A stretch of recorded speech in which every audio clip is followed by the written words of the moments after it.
अखिल भूमंडलीय सर्वशिरोमणि मुनि समाज के संस्थापक आदि मुनीश्वर योगेश्वर सदगुरुदेव शिव मुनि महाराज की जय। उपस्थित मुनि वृंद, साधु सज्जन वृंद, संत वृंद, साधक वृंद, आध्यात्म ज्ञान के जिज्ञासुओं और प्रेमियों, सभी श्रोता वृंद, आप सभी को मेरा कोटिशः नमन, सप्रेम जय जय हो। आध्यात्मिक चर्चा चल रही है और हम लोग सदगुरुदेव शिव मुनि महाराज रचित ग्रंथ वेदांत सिद्धांत के अंतर्गत अध्याय 16 पर चर्चा कर रहे हैं। वेदों में मनुष्य आत्मा व जीवात्मा की महिमा। तो कल जो पढ़े थे उसको याद दिलाने के लिए थोड़ा पढ़ देते हैं, फिर आगे हम लोग पढ़ेंगे। प्राणाय नमो यस्य सर्वमिदं वंशे यो भूतः सर्वस्येश्वरो यस्मिन् सर्वं प्रतिष्ठितम्। अथर्ववेद कांड 11 सूक्त 4 मंत्र 1 अनुवाक 2। प्राण के लिए नमस्कार है, जिसके वश में सब कुछ सारा संसार है, जो जन्मा है, जो सबका ईश्वर है और जिसमें सब कुछ स्थित है। ऐसा प्राण बल व प्राण जिस मनुष्य के पास है, उसे यदि हम ईश्वर कहें तो कौन सी बुरी बात है। हमारा यह कहना है कि वेदों ने जीवात्मा को ही ईश्वर माना है। इन मंत्रों से भी यही सिद्ध होता है। ईश्वर शब्द वेदों में अवश्य आया है, जैसे कि इस वेद मंत्र में भी है, पर इस मंत्र ने प्राणों को ही सबका ईश्वर माना है और इसी को नमस्कार किया है ना। आगे पढ़ते हैं। ठीक भी है, इन्हीं प्राणों के होने से वेद पाठ होगा। इन्हीं प्राणियों और प्राणधारियों के लिए वेद है ना।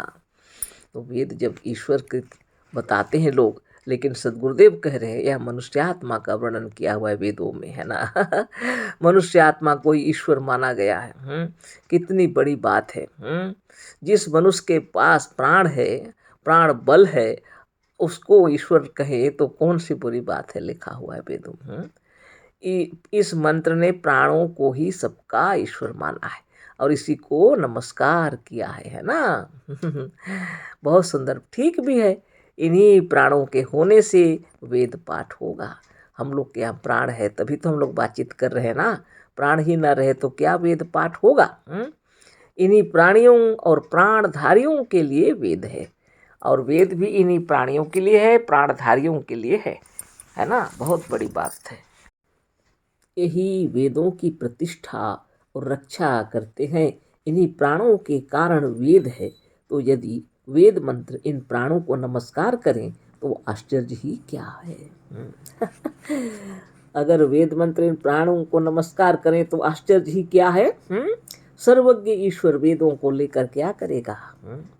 सदगुरुदेव कह रहे हैं सर्वज्ञ जो ईश्वर है, सर्वज्ञ, वह वेदों को लेकर क्या करेगा। अतः वेद भी ईश्वर से मतलब नहीं रखते। अब सही बात है, वेद भी ईश्वर से कोई मतलब नहीं रखते, वही भी उनका नाम नहीं लेते। वही भी उनका नाम ही नहीं लेते। फिर भी मजहबी और सांप्रदायिक लोग कहते हैं कि यह प्राण शब्द भगवान या ईश्वर के लिए आया है। सदगुरुदेव कह रहे हैं फिर भी मजहबी लोग कहते हैं यह प्राण शब्द ईश्वर के लिए आया है। सांप्रदायिक लोग कहते हैं, गुरुदेव कह रहे हैं आगे ईश्वर के लिए आया। पर इसी मंत्र में वेद ने एक ऐसा शब्द डाल दिया है जिससे प्राण का अर्थ ईश्वर या भगवान नहीं हो सकता। सदगुरुदेव शिव मुनि महाराज की जय। सदगुरुदेव बतला रहे हैं इसी मंत्र में एक ऐसा शब्द डाल दिए हैं ऋषि मुनियों ने, जिससे कि यह साफ हो जाता है ईश्वर का अर्थ भगवान नहीं हो सकता। इसमें यह प्राण के अर्थ ईश्वर या भगवान नहीं हो सकता। वह कौन सा शब्द है आपने देखा नहीं, वह है यो भूतो, है ना, जो उत्पन्न हुआ है। प्राण ही आत्मा से उत्पन्न हुआ है, ईश्वर नहीं। अब बताइए, जो उत्पन्न हुआ है इसमें लिखा हुआ है यो भूतो, है ना, बहुत बड़ी बात है। यो भूतो जो उत्पन्न हुआ है, प्राण ही आत्मा से उत्पन्न हुआ है, ईश्वर नहीं। मनुष्य ही माता के गर्भ से उत्पन्न हुआ है। मनुष्य ही माता के माने प्राण ही उत्पन्न हुआ है और दूसरा कोई नहीं, है ना। सदगुरुदेव बतला रहे हैं। तो मनुष्य ही माता के गर्भ से उत्पन्न हुआ है, ईश्वर नहीं। मजहबी लोगों के कथनानुसार ईश्वर तो अज और अनादि है। बहुत बड़ी बात है। ईश्वर तो मजहबियों के कथनानुसार अज है, अजन्मा है और अनादि है। यह कैसे उत्पन्न होगा? जैसे सूर्य तेज से किरणें उत्पन्न होती रहती हैं, उसी तरह से आत्मा से प्राण शक्ति निकलती और उत्पन्न होती है। बहुत बड़ी बात लिखी हुई है। सोच लीजिए, बहुत विचार कर लीजिए। सूर्य तेज से सूर्य के तेज से जो किरणें उत्पन्न होती रहती हैं, उसी तरह से आत्मा से प्राण शक्ति निकलती है। आत्मा से प्राण शक्ति हमेशा निकलती है और उत्पन्न होती है। इतने पर भी समझ में ना आवे तो आगे का मंत्र देखिए। प्राण मा मत पर्यावृतो ना मदन्यो भविष्यसि आपम गर्भमिव जीव से प्राण बंधनामी त्वामयी, है ना। प्राण मा मत पर्यावृतो ना बदन्यो भविष्यसि आपं गर्भमिव जीव से प्राण बंधनामी त्वामयी। अथर्ववेद कांड 11 सूक्त 4 मंत्र 26 में दिखा हुआ है। ब्रैकेट में दे दे के समझाए गुरुदेव। प्राण मत माँ परि आवृत, हे प्राण मुझसे दूर न हो, क्योंकि तू मत अन्य भविष्यसी, मुझसे अन्य नहीं होगा, अर्थात हम तुम एक ही हैं। हे प्राण अपांग गर्भयु, सर्व कार्य तेरे ही भीतर स्थित है, अर्थात जब तक तू है तब तक सब कार्य होता है। कितनी बड़ी बात। प्राण त्वाम जीव से मई बंधनामी, हे प्राण तुमको जीवन धारण करने के लिए, पाने के लिए हम बांध रहे हैं। क्या इस मंत्र को पढ़कर कोई कह सकता है कि यह प्राण शब्द ईश्वर के लिए है? खूब विचार कर लीजिए, फिर से उसको पढ़ देते हैं हम, है ना। कितनी बड़ी बात गुरुदेव लिखे हैं। प्राण महिमा अपार। सूर्य के तेज जैसे किरणें निकलती रहती हैं, सदगुरुदेव कह रहे हैं आत्मा से हमेशा प्राण शक्ति निकलती रहती है। हाँ, बहुत बड़ी बात है ना। देखिए, उन्हीं शब्दों में हम पढ़ देते हैं। सूर्य तेज से किरणें उत्पन्न होती रहती हैं, उसी तरह से आत्मा से प्राण शक्ति निकलती और उत्पन्न होती है। इतने पर भी समझ में ना आवे तो आगे का मंत्र देखिए। प्राण माँ मत पर्यावृतो ना मदन्यो भविष्यसि आपं गर्भमिव जीव से प्राण बंधनामि त्वामयी।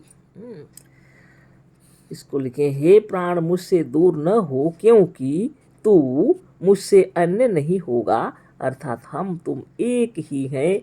हे प्राण सब कार्य तेरे ही भीतर स्थित हैं, अर्थात जब तक तू है तब तक सब कार्य होता है। हे प्राण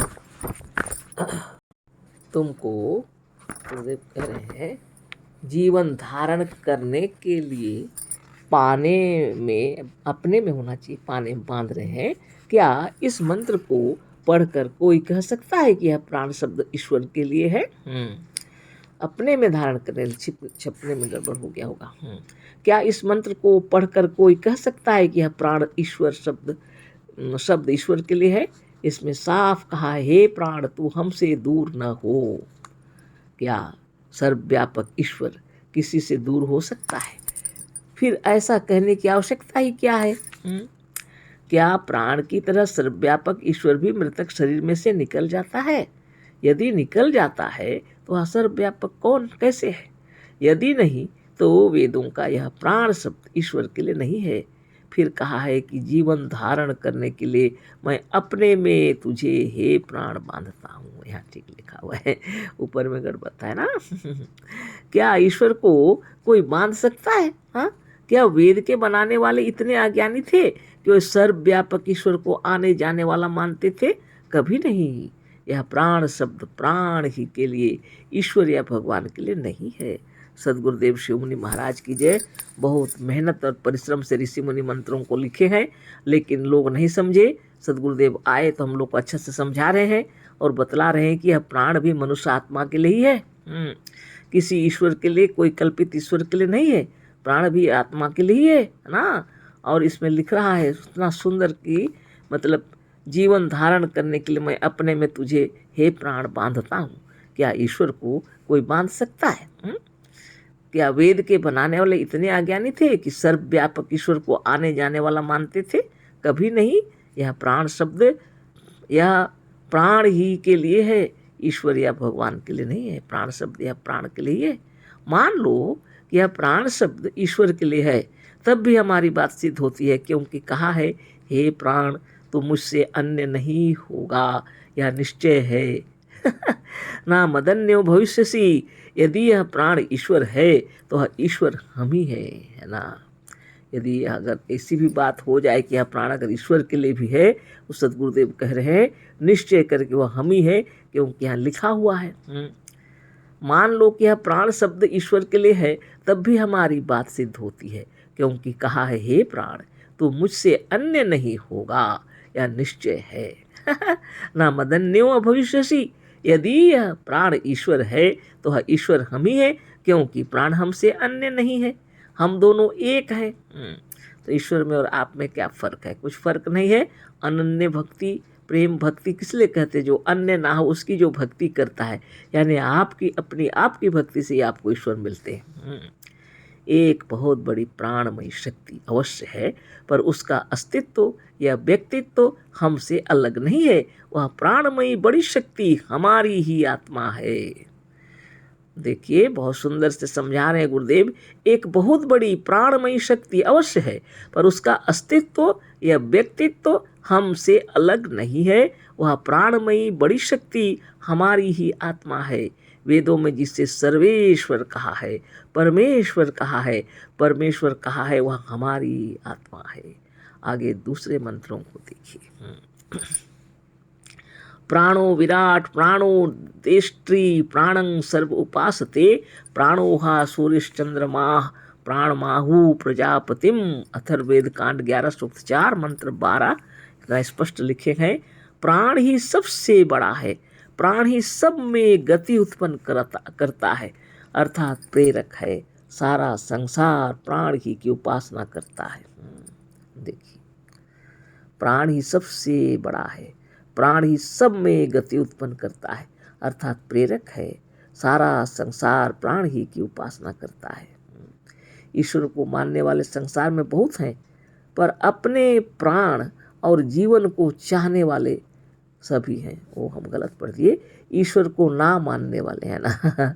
ईश्वर को ना मानने वाले संसार में बहुत हैं, पर अपने प्राण और जीवन को चाहने वाले सभी हैं।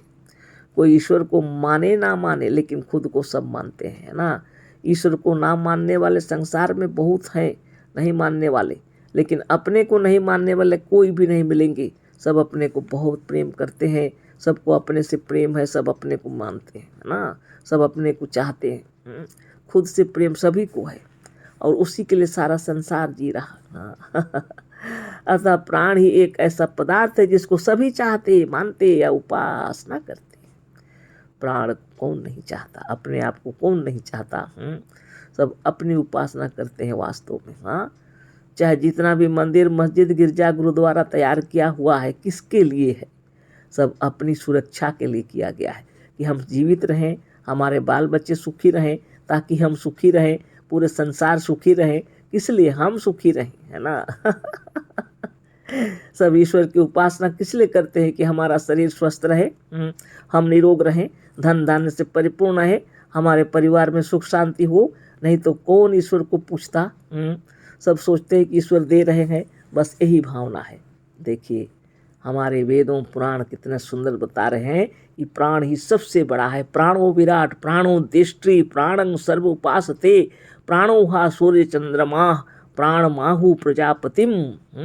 अथर्ववेद कांड 11 सूक्त 4 मंत्र 12। प्राण ही सबसे बड़ा है, प्राण ही सब में गति उत्पन्न करता है, इससे बड़ा कोई भी नहीं है। नमस्ते प्राण क्रंदाय, नमस्ते स्तन्य तन्नो, नमस्ते प्राण विद्युते, नमस्ते प्राण वर्षते। हाँ, कितनी बड़ी बात है। तो पहले वाला को पूरा पढ़े नहीं थे, उसको थोड़ा बाकी रह गया था।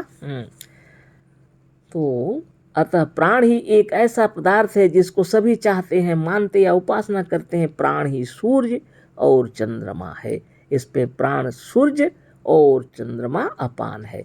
प्राण ही को प्रजापति अर्थात परमेश्वर कहते हैं। इसलिए नमस्ते प्राण क्रंदाय, नमस्ते स्तन्नी तुन्वे, नमस्ते प्राण विद्युते, नमस्ते प्राण वर्षते लिखा हुआ है।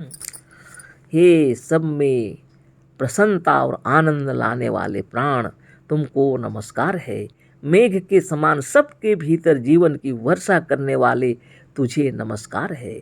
शरीर में विद्युत की तरह शक्ति देने वाले तथा आनंद की वर्षा करने वाले प्राण को नमस्कार। इति श्री मुनीश्वर योगेश्वर शिव कुमार शास्त्री कृते वेदांत सिद्धांते प्राण वल्लव वर्णने नाम षोडशो अध्याय। प्राण बल वर्णन नाम षोडशो अध्याय पूरा हो गया, 16 अध्याय। अब इसमें ज़्यादा समय हो गया है ना, तो प्राण की महिमा अपार। हम सभी लोग प्राणी हैं, हम लोग का प्राण है इसीलिए नाम प्राणी है। और सबको कोटि कोटि नमन, सब प्रेम जय जीव। सदगुरुदेव शिव मुनि महाराज की जय।